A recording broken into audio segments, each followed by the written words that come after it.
بسم الله الرحمن الرحيم. اللهم صل على سيدنا محمد وعلى آل سيدنا محمد كما صليت على إبراهيم وعلى آل إبراهيم إنك حميد مجيد. اللهم بارك على سيدنا محمد وعلى آل سيدنا محمد كما باركت على إبراهيم وعلى آل إبراهيم إنك حميد مجيد. وبعد،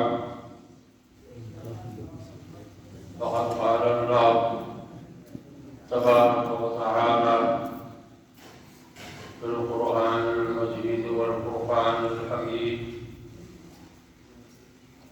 أعوذ بالله من الشيطان الرجيم. أفحسبتم أنما خلقناكم عبثا وأنكم إلينا لا ترجعون. صدق الله مولانا العظيم وصدق رسوله النبي الكريم ونحن على ذلك لمن الشاهدين والشاكرين والحمد لله رب العالمين.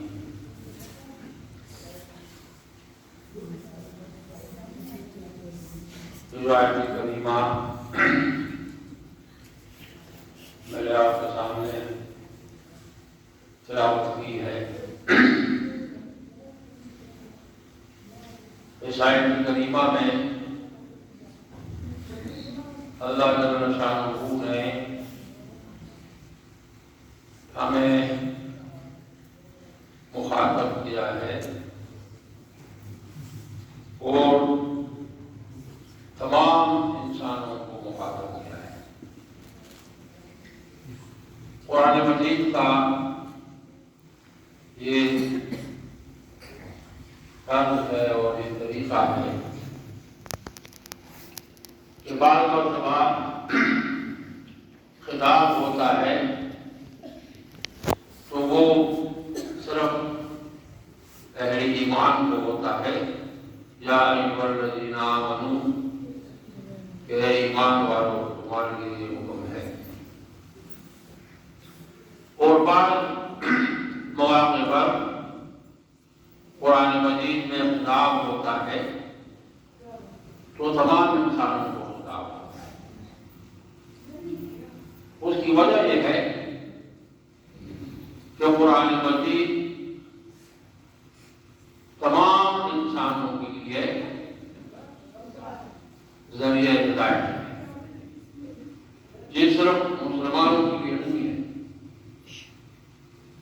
بلکہ جتنے بھی انسان ہیں ان کا تعلق کسی بھی علاقے سے ہے اور کسی بھی مذہب سے ہے اور کسی بھی فکر سے ہے. قرآن مجید میں ان کے لیے ہدایات. تو قرآن مجید کے بارے میں ہمارا جو عقیدہ ہے، لیکن یہ حقیقت ہے کہ اس قرآن مجید میں پوری انسانیت کے لیے رہنمائی ہے، گائیڈنس ہے کہ انسان کو کس طرح اس دنیا میں رہنا چاہیے. انسان کو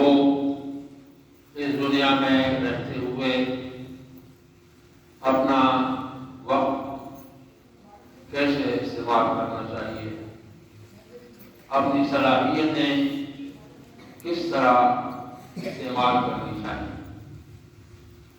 دنیا میں عام طور پر یہی ہوتا ہے، زیادہ تر لوگ زندگی گزارتے ہیں اس طریقے سے کہ وہ اپنی مرضی سے رہتے ہیں، بغیر سوچ اور سمجھ کے رہتے ہیں، ٹائم کل کرتے ہیں، گپ شپ لگاتے ہیں، کئی گھنٹے گپ شپ میں گزارتے ہیں اور ٹائم کو ضائع کرتے ہیں، مختلف ایسے کام کرتے ہیں جو غیر مفید کام ہوتے ہیں، جس کا کوئی فائدہ نہیں ہوتا۔ لیکن آپ دیکھیں کہ دنیا میں بہت ساری مخلوق اللہ کی اور بہت سارے انسان ایسے ہیں کہ جو غیر مفید ایکٹیویٹیز میں مصروف رہتے ہیں۔ صبح اٹھ کر شام تک ان کا جو پورا دن ہے وہ گزرتا ہے ایسی مصروفیات میں کہ جن کا کوئی فائدہ نہیں ہوتا۔ انسان کے لیے ہدایت یہ ہے اللہ کی طرف سے اور اللہ کے رسول کی طرف سے کہ انسان جو اس دنیا میں تمام مخلوق میں سب سے افضل ہے اور اشرف ہے اور برتر ہے اور بہتر ہے، تو اس کی زندگی مختلف ہونی چاہیے۔ انسان کی جو زندگی ہے یہ خوبصورت ہونی چاہیے، اس لیے کہ اللہ نے انسان کو خوبصورت بنایا۔ تو جب اللہ نے انسان کو ایسی شکل عطا فرمائی ہے اور ایسا خالق عطا فرمایا ہے، ڈھانچہ عطا فرمایا ہے، آپ دیکھیں گے انسان کے ہاتھ اور انسان کے پاؤں اور انسان کے کان اور انسان کی آنکھیں اور انسان کے جتنے بھی اعضاء ہیں، تو ہر ایک جو جزء ہے جسم کا وہ کتنا خوبصورت ہے اور کتنا قیمتی ہے۔ یہ جو انسان کا پورا وجود ہے تو یہ انتہائی قیمتی ہے۔ اگر انسان کے وجود کا کوئی ایک حصہ غائب ہو جاتا ہے پھر آپ کو اندازہ ہوگا کہ وہ جو حصہ غائب ہو گیا ہے اس کی کیا قیمت ہے۔ جب انسان ٹھیک ہوتا ہے اس کے سارے اعضاء درست ہوتے ہیں تو اس کو احساس نہیں ہوتا، لیکن جب بیمار ہوتا ہے، جسم کا کوئی حصہ کام کرنا چھوڑ دیتا ہے تو پھر احساس ہوتا ہے کہ انسان کے وجود کا ہر ایک حصہ کتنا قیمتی ہے۔ ناخن کٹ جاتا ہے، غلط طریقے سے ناخن کٹ جاتا ہے تو اس کی وجہ سے جو درد ہوتا ہے تو پورا جسم بخار میں مبتلا ہو جاتا ہے۔ معمولی جو ہے جسم کے اندر زخم آتا ہے، زخم میں انفیکشن ہوتا ہے اور پورا جسم متاثر ہوتا ہے۔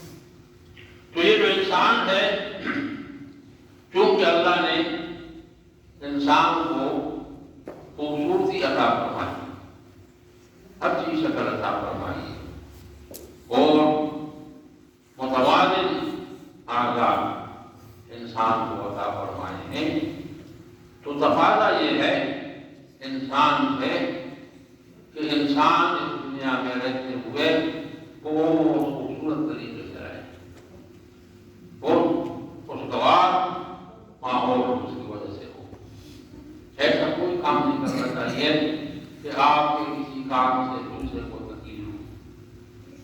یہ اللہ کے رسول صلی اللہ علیہ وسلم نے مسلمان کی جو تعریف بتائی ہے، تو مسلمان کی تعریف یہ بتائی ہے کہ المسلم من سلم المسلمون باللسان ویدہ۔ یہ اللہ کے رسول کا ارشاد ہے کہ المسلم من سلم المسلمون بلسانہ و یدہ، تو مسلمان وہ ہے کہ اس کی زبان سے اور اس کے ہاتھوں سے دوسرے لوگ محفوظ رہے، کسی کو تکلیف نہ ہو۔ ہم جو زندگی گزارتے ہیں ہم اس کا خیال نہیں کرتے، ہم ایسے کام کرتے ہیں کہ جس کی وجہ سے ہمارے دوسرے ساتھیوں کو، بھائیوں کو، معاشرے کے افراد کو تکلیف ہوتی ہے، ہم خوش ہوتے ہیں جب ہم ایسا کام کرتے ہیں کہ جس سے دوسروں کو تکلیف ہوتی ہے، تو ہم خوش ہوتے ہیں، جی ہم کوئی بہت بڑا تیر مار رہے ہیں۔ تو یہ جو انسان کا رویہ ہے اس کائنات میں، اس کو ایسا ہونا چاہیے کہ انسان مفید ہو، سب سے بہترین انسان وہ ہے۔ اللہ کے رسول صلی اللہ علیہ وسلم نے ارشاد فرمایا، خیر الناس من انفع للناس، سب سے بہترین انسان وہ ہے جو انسانوں کے لیے مفید۔ تو یہ جو مفید ہونا ہے، ہر شخص اس کو سمجھتا ہے، ہر ایک آدمی سمجھتا ہے کہ میرا وجود کس طرح استعمال ہو رہا ہے، آیا میرا وجود مفید ہے یا مضر ہے، میں اپنے وجود سے جو کام میرے وجود سے ظاہر ہوتے ہیں، صادر ہوتے ہیں، آیا ایسے کام ہیں جن سے دوسروں کو تکلیف پہنچتی ہے، یا میں ایسے کام کرتا ہوں جن سے دوسروں کو فائدہ پہنچتا ہے۔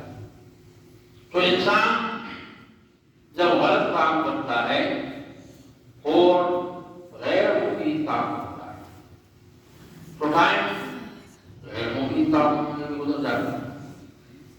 آپ اگر پورا دن بیٹھ کر لوگوں کی غیبت کرتے ہیں، بیٹھ کر غیبت میں وقت گزارتے ہیں، فلاں ایسا ہے، فلاں ویسا ہے، فلاں ویسا ہے، فلاں ویسا ہے، غیبت کرتے ہیں، یا بے بنیاد قسم کے قصے سنتے ہیں، سناتے ہیں، گپ شپ لگاتے ہیں، تو ٹائم تو ہو جاتا ہے، ٹائم تو رہتا نہیں ہے، اس کو تو کوئی کنٹرول نہیں کر سکتا، ٹائم تو ہو جاتا ہے، لیکن وہ ٹائم